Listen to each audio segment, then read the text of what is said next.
सभी साधकों को जय श्री कृष्णा।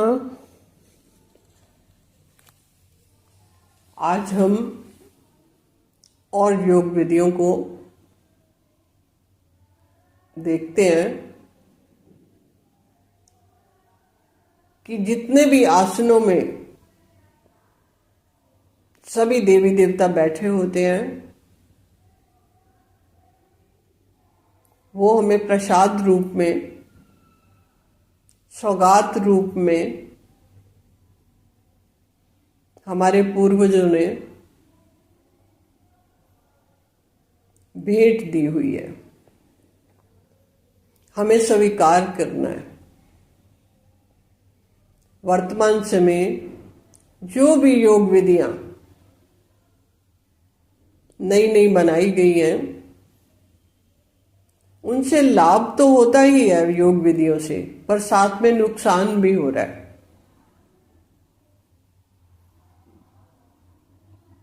पूरी तरह से शरीर फिर भी निरोगी नहीं हो रहा, साथ में दवाइयां लेनी पड़ रही हैं। जिस वातावरण में बैठकर हम लोग योगा करते हैं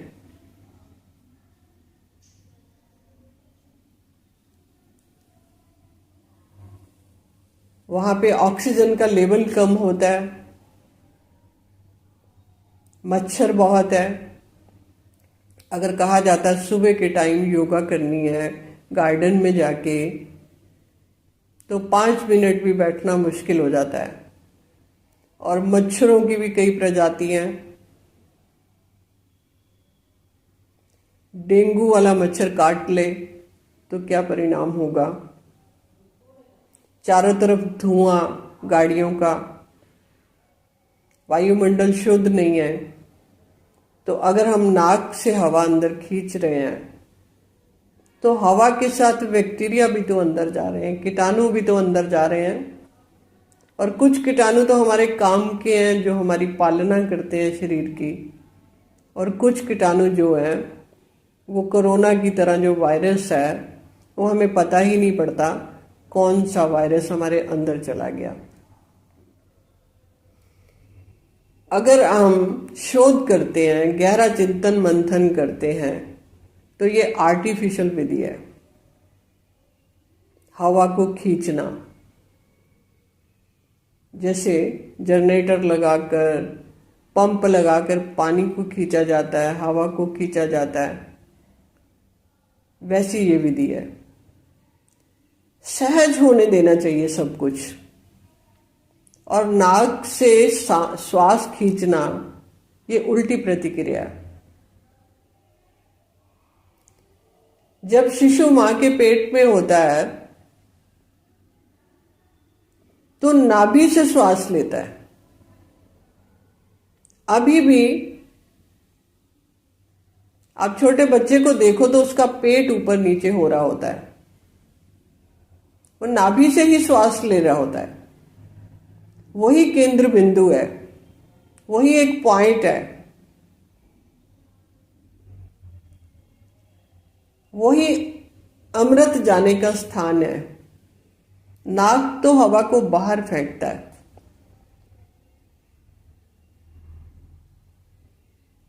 कार्बन डाइऑक्साइड निकलती है नाक से। जब बच्चे नाक साफ करते हैं, जब हम नाक साफ करते हैं तो काले रंग का पदार्थ निकलता है।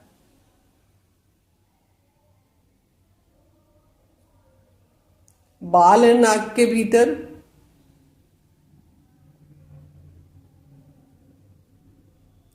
ये वो गतिरोधक जैसे सड़कों पे बना होता है उस तरह से बालों का लगाना। जिस कारीगर ने इस शरीर रूपी मूर्ति को बनाया, बड़ा ध्यान रखा गया कानों में मिट्टी ना चली जाए, नाक में मिट्टी ना चली जाए, तो छोटे छोटे बाल वहां पे लगा दिए गए। तो जो हमें प्रसाद रूप में, भेंट स्वरूप में आसन मिले हैं उन आसनों का जिक्र करते हैं। हमें 6 और 7 महत्वपूर्ण आसन दिए गए हैं जो हम भूल चुके हैं। भूलने का कारण है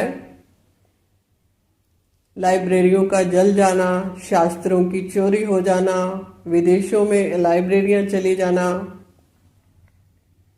ऐसा गूगल पे सर्च करेंगे तो आपको इतिहास की जानकारी हो जाएगी।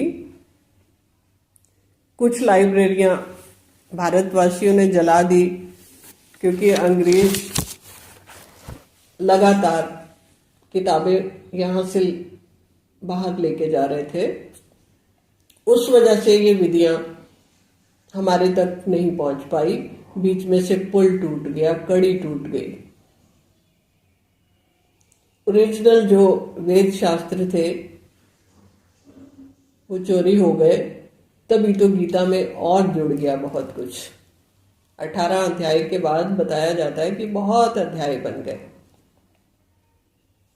जितना जिसकी बुद्धि में याद रहा उतना आगे लिख दिया गया। ब्रह्मा, विष्णु, महेश, हनुमान जी, मां दुर्गा, सभी से एक एक आसन मिला।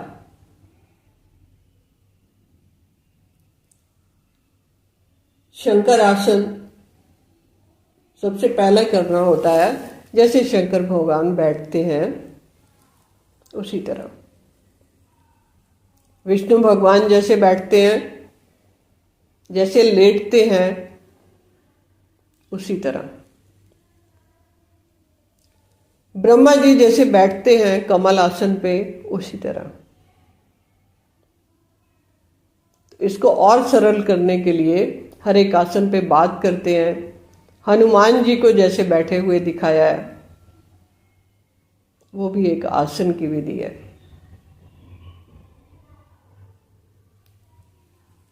ये सब विधियां भगवान जी के साथ इसलिए जोड़ के बताई गई कि हमें पता लगे कि हमारा पड़ोसी इस तरह का कार्य करता है तो हमें जेलसी हो जाती है, हम उसको कॉपी नहीं करते। और भगवान को किसी न किसी बहाने मनुष्यों के आसपास रखा गया ताकि कभी किसी की नजर पड़ जाए इन पे और हर व्यक्ति इस विधियों को ग्रहण कर ले। इनके नाम रखे गए कहानियों से, किस्सों से, कविताओं से, लेखों से। पता था ऋषि मुनियों को कि मन का टेस्ट बहुत अलग अलग है सभी का। जिस रीति से भी किसी को अच्छा लगे, जैसे छोटा बच्चा दादा दादी से कहानी सुनता है और दादी रोज एक कहानी सुनाती है। एक था राजा, एक थी रानी, दोनों मर गए, खत्म कहानी। और देखते ही देखते बच्चा आंखें मूंदने लग जाता है। ये हमारे मन की आदत है। तो आसनों के नाम रखे गए।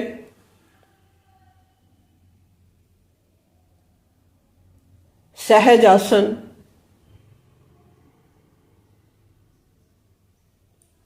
महेश जी के आसन का अलग नाम रखा गया। अगर सुबह निरंतर 5 मिनट आप ये 5-6 आसन कर लेते हैं, सहज आसन है सारे। चौकड़ी मार के बैठना, एक पैर को दूसरी टांग के ऊपर लेके आना, ये एक्को प्रेशर की विधियां हैं। फिर एक जगह दिखाया दोनों पैर ऊपर की तरफ, दोनों टांगों के ऊपर। ये दोनों तरफ की जांघें पे दबाव बनता है तो नसें नाड़ियां खुलती हैं। तो आप पाएंगे कि आप पहले से ज्यादा तरोताजा हैं। सहज आसन, सीधे से चौकड़ी मारनी। दूसरा आसन एक पैर ऊपर और एक पैर नीचे। तीसरा आसन दोनों पैर दोनों जांघों के ऊपर चौकड़ी मारनी। ये विष्णु आसन है। कमल के फूल के ऊपर बैठे दिखाया होता है। हनुमान जी एक पैर पर बैठे हुए हैं। ये भी एक योग विद्या है। पांचवा एक आसन है, मोमडन लोगों को देखो पार्क में, मस्जिद में, जैसे नमाज पढ़ते के टाइम वो पैरों के भार बैठते हैं। छठा एक आसन जो सारे शरीर को कंट्रोल करता है, वो गुरुद्वारे में मत्था टेकना, मंदिर में मत्था टेकना, ये शिशु आसन कहलाता है। माँ के गर्भ में शिशु इसी तरह से सरल और छोटा सा होता है, गोल होता है, सुकड़ा हुआ होता है। ये सारे आसन हम सुबह बेड पर बैठकर कर सकते हैं। धरती पर बैठकर करेंगे तो ज्यादा लाभ होगा। पहले जमाने में कुश का आसन बनाते थे और कुश के आसन और धरती का संपर्क एकदम जुड़ जाता है, जैसे अर्थ की तार जुड़ गई, तो और भी लाभ होगा। एक्यूप्रेशर हो जाएगा, गैस पास होगी।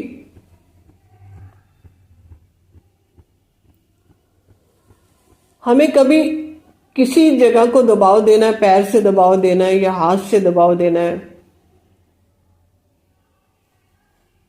पॉइंट दबाने हैं। दोनों पैरों को जब हम एक दूसरी जांघों पे रखते हैं, भले 1 सेकंड के लिए रखो, ज्यादा देर शुरू में रखा नहीं जाएगा, तो कमर एकदम सीधी रखनी है। ये जो रीढ़ की हड्डी धनुष्य की तरह है, गोल मुड़ी होती है, इसे सीधा रखना है, सुख मिलेगा। ये शंकर जी का आसन है। आसन करते समय आंखें ढीली बंद करनी है, पूरी तरह से आंखें बंद नहीं करनी, हल्की खुली रखनी है। वीडियो में हम कोशिश कर रहे हैं कि आपको इन आसनों को करने की पूरी विधि बताई जाए।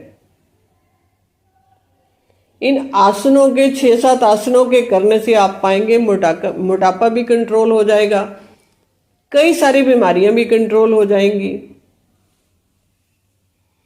अगर आप अपने घर पर नहीं कर पाते तो हमारे यहाँ सेंटर पर आकर निःशुल्क सेवा ले सकते हैं। अगर आपको ये सीखना है तो कमेंट्स बॉक्स में अपना फोन नंबर डाल दीजिए ताकि हम आपसे संपर्क कर सकें, और कमेंट्स भी किया कीजिए ताकि हमारी गलतियों का सुधार हो सके। सब्सक्राइब भी कर लें ताकि सभी जानकारियां आप तक पहुंचे।